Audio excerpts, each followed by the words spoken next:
The first light of the Andromeda system's twin suns glinted off the hulls of the alien fleet as they hovered above Earth's atmosphere. To the inhabitants of Zyrthos, a highly advanced species that had mastered interstellar travel and immortality, humans were nothing more than fleeting spark screechers that blinked in and out of existence too quickly to matter. Short-lived, the Supreme Analyst intoned, scanning the human planet through multi-dimensional lenses. Insignificant, their lives barely register in cosmic time. Yet, curiosity gnawed at the Council.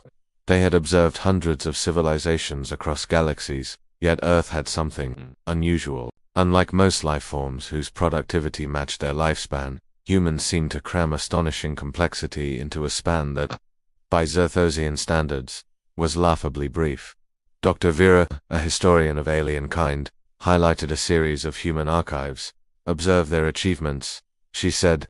Images of towering cities, bridges spanning vast rivers, and intricate machines flickered in the display. They construct civilizations, compose symphonies, explore the cosmosol in a lifespan shorter than a Zyrthosian minute. The Council remained skeptical. How could creatures so fleeting achieve anything of value? Vera uploaded a record of a single human life to the collective consciousness. The life of a woman named Amelia unfolded in holographic detail. Born in a modest town, she learned to read, and right before she was 10, discovered a passion for mathematics and adolescence, and by 20 had created a device that improved agricultural yields for her community. By 30, her innovations influenced hundreds of thousands, her relationships, her art, her writings, everything compressed into less than a century of existence. The aliens recoiled slightly. All this in a span so short. It is chaotic, yet beautiful, muttered the Supreme Analyst. Other council members whispered among themselves, their many limbs gesturing in confusion. Their own kind, with lifespans that stretched thousands of years, rarely managed to accomplish more than a fraction of this in the same time. Humans lived fast, dreamed fast, and left traces of their existence that resonated far beyond their years. Yet, something unsettled the council further. Humans did not merely exist, they fought, loved, failed, and rose again. They adapted to calamities, invented solutions to problems that threatened their survival, and celebrated achievements with rituals and art. Their mortality forces them to value time in ways we never comprehend, Vera explained. Each decision carries weight, each action echoes, because they know their end approaches. And then, in a twist that none of the Zyrthosians had anticipated, a series of data points appeared. Humans had already left footprints on a neighboring celestial body, sent messages that traversed the void of space, and created knowledge repositories that could survive their deaths by centuries, perhaps millennia. In less than a blink of cosmic time, they had reached for immortality not through lifespan, but through legacy. The Supreme Analyst, who had once dismissed them as negligible, felt an unexpected stir. For the first time in millennia, the Council realized that perhaps they had been wrong to undervalue these fleeting creatures. Humans, in all their fragility and urgency, wielded power not in longevity, but in the intensity of their existence. The Zyrthosian fleet shifted silently in the stratosphere, their presence cloaked in fields of advanced optical distortion.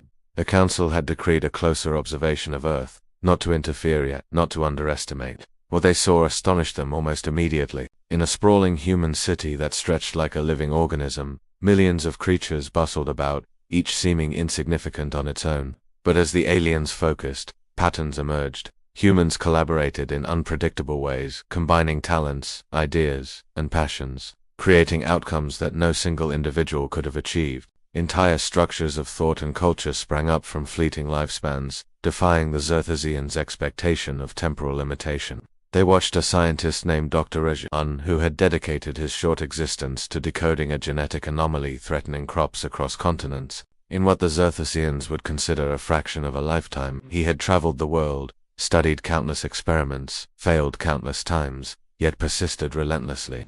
Each failure sparked another idea, another method, another path. By human standards, it was the norm. By alien standards, it was miraculous. Not far away, artists painted murals that captured the spirit of an entire generation. Musicians composed symphonies that resonated across communities, and engineers devised technologies to bridge physical distances. Every act, no matter how small, had purpose. Every fleeting moment carried consequence. They condense entire millennia of creativity into a single generation, Vera observed. It is as if the universe itself accelerates for them. Even more puzzling, the humans did not fear death in the abstract way Zyrthosians feared oblivion. Instead, they embraced impermanence. Lovers confessed feelings that could vanish tomorrow. Families created traditions, knowing generations would forget. Inventors pushed boundaries despite knowing they might never see the fruits of their labor. Mortality, which had seemed like a weakness, revealed itself as a driving force. Then came the chaos, the wars, the disasters, the pandemics. To the Zyrthosians, these events should have destroyed humans entirely, and yet, each catastrophe only revealed another layer of human resilience. Entire civilizations rebuilt themselves from ashes. Ideas thought lost resurfaced, stronger and more refined. The aliens began to understand that human fragility forced them to act decisively, to innovate quickly, and to value collaboration. By now, the Council's initial judgment that humans were unimportant was crumbling. These short-lived beings had harnessed the fleetingness of their existence as a source of unprecedented intensity. Every day counts, Vera said softly, almost in awe. They know it, they live it, and through this they accomplish wonders we cannot. Even with centuries at our disposal, the Supreme Analyst paused, contemplating the paradox. In their timeless, careful, methodical lives, Zyrthosians achieved stability, but rarely brilliance. Humans, with all their impermanence, achieved brilliance, and this brilliance was contagious. As the aliens continued their observation, they felt something unfamiliar stirring within their own consciousness and admiration, almost envy, for the passion and urgency that defined humanity. It was clear they had underestimated these creatures, and underestimation, the Supreme Analyst realized, was a dangerous mistake. The Zyrthosians did not move with haste. Their culture prized patience. Millennia were nothing, and observation was often enough. Yet, curiosity had evolved into a subtle desire to see humans respond under pressure, to witness their ingenuity firsthand. Not out of malice but as a study of potential. In the middle of the Pacific Ocean, a remote research facility suddenly received anomalous energy readings. Instruments blinked with unfamiliar patterns, calculations that human scientists could barely interpret. Unknown to them, these signals were not natural phenomena but deliberate tests orchestrated by the alien observers. The Zyrthosians wanted to see whether humans could recognize patterns, adapt, and innovate. Dr. Leona Kim, a young mathematician at the facility, noticed discrepancies in the data.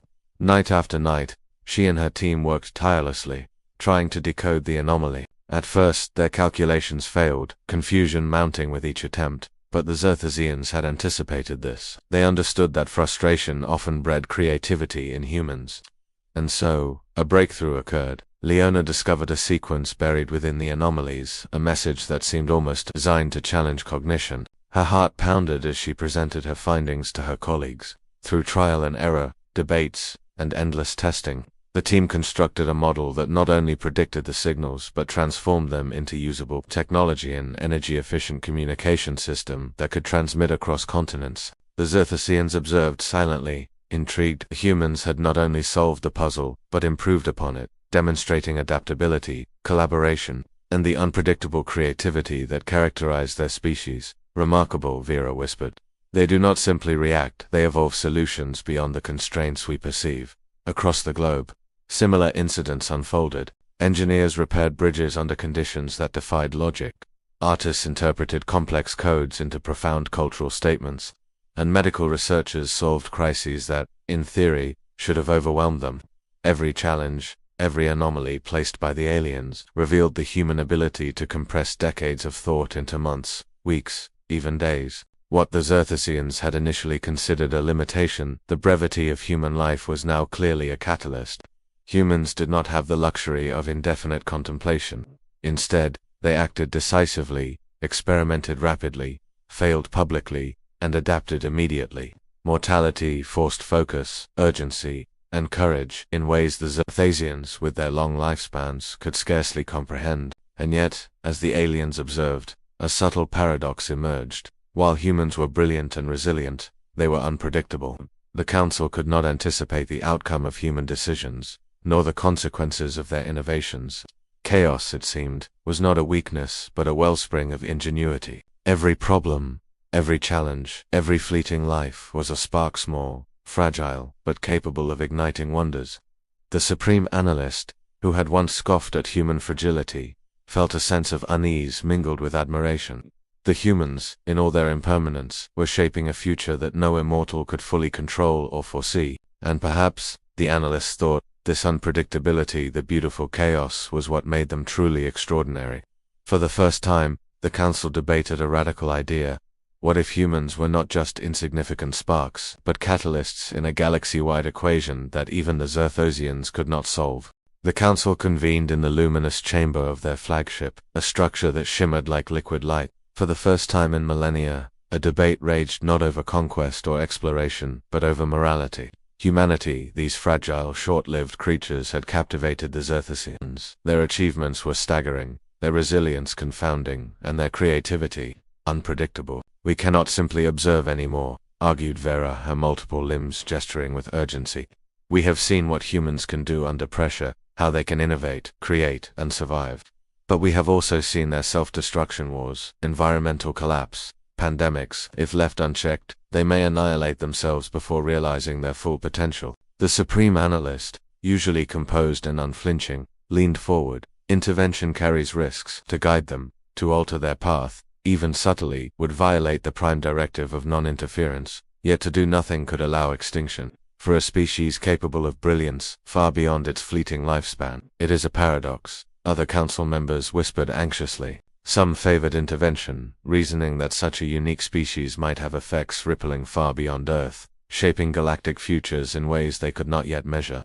Others insisted that humans' fragility was precisely what made them remarkable. Their mortality fueled every invention, every act of courage, every cultural achievement. Interfering could dilute this intensity. To settle the debate, the council decided to simulate human crises, more controlled events designed to test not only survival but ethics. They injected subtle anomalies into communications, subtly altered environmental conditions, and sent cryptic signals that hinted at technological solutions beyond human comprehension. Humans responded in ways that shocked the Zyrthosians. They argued, they debated, they cooperated and often failed spectacularly before finding solutions. Entire communities mobilized to protect ecosystems, invent life-saving technologies, or mediate conflicts. The chaos was palpable, but so was the triumph. What fascinates me, Vera said softly, is that even in failure, they adapt. Even when their mistakes are catastrophic, they learn. Their morality evolves alongside their capability. They are not perfect, but they are persistent. The supreme analyst watched a simulation where humans faced a devastating pandemic. Initially, misinformation and fear led to chaos, but gradually, scientific collaboration emerged. Vaccines were developed, aid distributed, and new policies implemented, all within a single human generation. By the Zyrthosian standard, it was astonishing, a fleeting species demonstrating moral and practical problem-solving under extreme pressure. A quiet realization settled over the council. Humans' short lifespans, their impermanence, were not weaknesses. They were accelerators of ethical and creative evolution. To intervene directly would risk extinguishing the very spark that made humans extraordinary. Yet the dilemma remained unresolved. Could the council, immortal, omnipotent, and patient, allow such chaos to unfold unchecked, knowing the potential stakes for an entire galaxy? Could they watch brilliance, innovation, and resilience flourish, knowing at any moment it might vanish forever? The supreme analyst's voice broke the silence. Perhaps the only way to respect their uniqueness is to observe without interference, to allow them to live, to fail, to triumph, and to see what humans can truly become. And with that, the council reluctantly agreed. Humanity's fate would unfold naturally, for better or worse.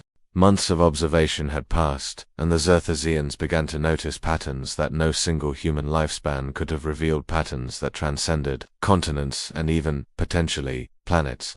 What initially seemed like random chaos now appeared as a lattice of influence, innovation, and resilience radiating outward from Earth. The council gathered, their multidimensional displays lighting up with human achievements, inventions, art, cultural revolutions, and, most startlingly, interstellar ambitions.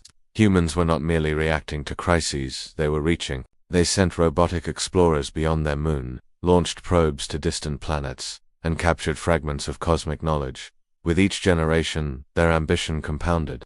A lifetime was brief, yes, but the cumulative momentum of humanity's short lives created a force that expanded faster than the Zyrthosians had anticipated. Vera's voice carried a mixture of awe and disbelief. They are multiplying their influence, not through longevity, but through legacy. Each generation learns from the last, improves upon it, and pushes further. Their mortality compels them to accelerate progress. They are not just surviving, they are reshaping the universe in ways we cannot control, in ways we did not predict. The Supreme Analyst remains silent, staring at a display of human-made satellites orbiting their planet, beacons of knowledge and culture broadcast into the void. The Zyrthosians had studied countless civilizations, but none had mastered the art of legacy in such a short span. Immortality often bred stagnation.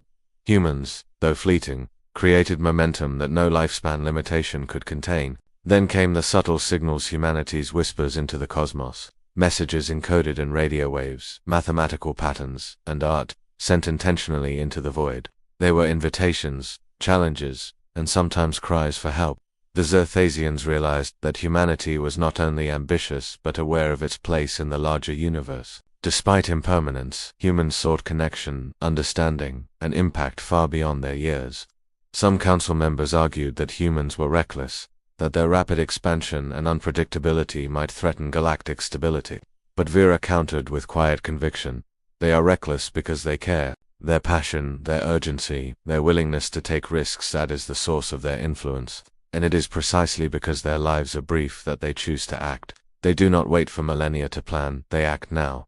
The Supreme Analyst considered this deeply. Perhaps the greatest lesson was not in human technology or art, but in their very approach to existence. Mortality had honed them into beings who valued time, who innovated relentlessly, and who persisted even when failure seemed inevitable. And through this, humans had already begun to cast ripples into space-time itself, leaving marks that might outlast entire civilizations of the Zyrthosians. The Council, long accustomed to control and foresight, felt a rare uncertainty. Humans were unpredictable, yes, but in their unpredictability was power. They were short-lived, yet their influence grew exponentially, fragile, yet capable of enduring impact. The paradox was undeniable. The very limitation the Zyrthosians had once mocked was the engine of humanity's extraordinary potential. For the first time, the aliens understood something fundamental. To underestimate humans was not merely a mistake, it was impossible. The Zyrthosian Council assembled one final time, the vast chamber glowing with the light of countless stars reflected through their crystalline walls. For millennia, they had traversed galaxies, judged civilizations, and calculated potential based on lifespan, stability, and technological advancement. Yet humanity defied all prior assumptions. Vera spoke first, her voice tinged with reverence. We came believing that a short-lived species could never matter. We assumed that longevity equaled significance. We were wrong. Humanity's power lies not in time, but in intensity, in the choices made, the risks taken, the passion unleashed, in the fleeting moments of life. The Supreme Analyst, silent until now, addressed the Council with a rare gravity. We observed them, tested them, even contemplated intervention. And in the process, we have learned a truth that challenges everything we have held as certainty. Significance is not measured by duration, but by the magnitude of impact. A life may be brief, yet within it, brilliance can burn brighter than a star. Images of human achievements flickered across the chamber, cities rising from deserts, literature inspiring generations, music echoing across continents, and spacecraft reaching into the unknown. Even failures, the wars, the catastrophes, the near misses carried lessons that fueled future triumphs. Humans lived fully, dangerously, brilliantly, and the Zyrthosians recognized that their own millennia of existence had not produced this kind of concentrated, transformative energy. Some council members, long adherent to order and foresight, struggled with this revelation. They are reckless, one whispered. Their unpredictability is unsettling. Vera smiled softly. Yes, and that is precisely why they are extraordinary. In their fragility, they find urgency. In their uncertainty, they create innovation. In their mortality, they discover meaning. We cannot control them, nor fully understand them, but we can honor them, and perhaps learn from them. The Supreme Analyst nodded. Let us record this truth. Humans are not insignificant. They are fleeting sparks, yes, but sparks capable of igniting galaxies with their ambition, creativity, and resilience. We have underestimated them for too long, and it is clear that we must never do so again. The Council collectively agreed to withdraw from direct observation, not out of neglect, but out of respect. Humanity's journey would unfold according to its own rhythm, chaotic yet brilliant, fragile yet enduring. The aliens would witness the ripple effects of human existence across time and space, but always from afar, allowing the species to shape its destiny without interference. As the fleet silently departed from Earth's orbit, the supreme analyst gazed down at the blue and green planet below. Humans continued their lives, unaware of the cosmic eyes that had studied them, and yet in their impermanence they had taught the immortal Zyrthosians a lesson that would resonate across eons, that the measure of a life is not in its length, but in its depth, its courage, and the echoes it leaves behind. For the first time in galactic history, the Zyrthosians looked at a species not as fleeting, not as insignificant, but as extraordinary. And somewhere on Earth, unaware of the revelation above, humans continued to dream, to build, to love, and to create all in the span of a single lifetime.